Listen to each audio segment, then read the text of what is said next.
For this build, we'll be using an AMD Ryzen 7 5800X. This is an 8-core, 16-thread processor. It supports PCI Express 4, has a base clock of 3.8 GHz, and a max boost of 4.7. For our secondary storage, we have a 500 GB Samsung 970 Evo NVMe with a read speed up to 3500 megabytes per second and a write speed up to 3300 megabytes per second. This works well with our application to host a small catalog of games and media files. Next is the Corsair RM750X. This 750 watt power supply is 80 plus gold certified, and it has a 10-year warranty. It also features a 0 RPM mode. When under light to medium use, the fan turns off to reduce noise.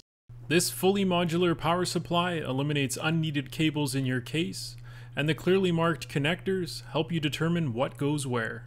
We have a 16 GB kit of Corsair Vengeance RGB Pro, 3600 MHz CL18 in white.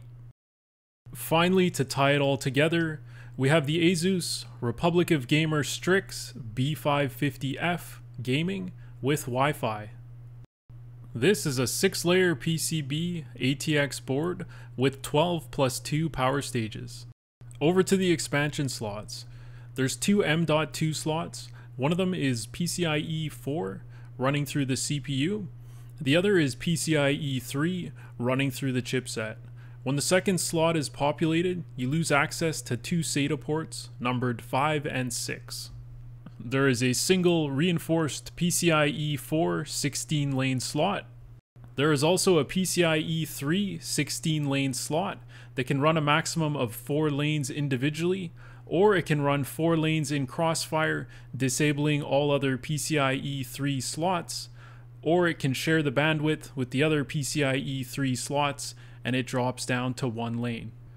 Now over to the B550 chipset itself, which is cooled with a metal heatsink. One of the main benefits of this chipset is the ability to use current PCI Express 4 components such as your CPU, graphics card, and a single NVMe.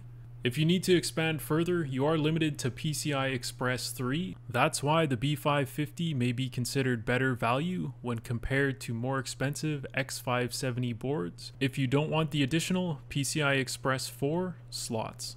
Moving up the board to the Am4 socket, the B550 is currently out-of-the-box compatible with Zen 2 and Zen 3 processors. This board supports a liquid-cooled AIO. It has 4 DIMM slots that'll support up to 128 GB of DDR4 dual-channel memory.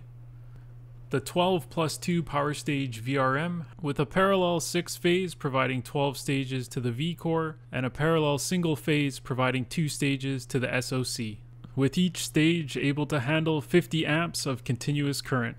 The VRM has a good size metal heatsink with slotted and cut fins to help dissipate heat.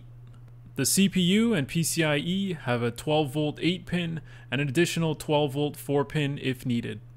Lastly, the board has an I/O shield with the ROG logo backlit with RGB. Now to the rear I/O. From left to right, you have a BIOS flashback button, 2 USB 2, 4 USB 3.2 Gen 1. You have a Type A USB 3.2 Gen 2 and a Type C 2.5 gigabit LAN, a DisplayPort and HDMI for integrated graphics, Wi-Fi 6, and your standard audio connections. Because this is an upgrade to an existing PC, some parts are not included in this video and they'll be upgraded later or shown when the build is complete. Thanks for watching and we'll see you on the next one.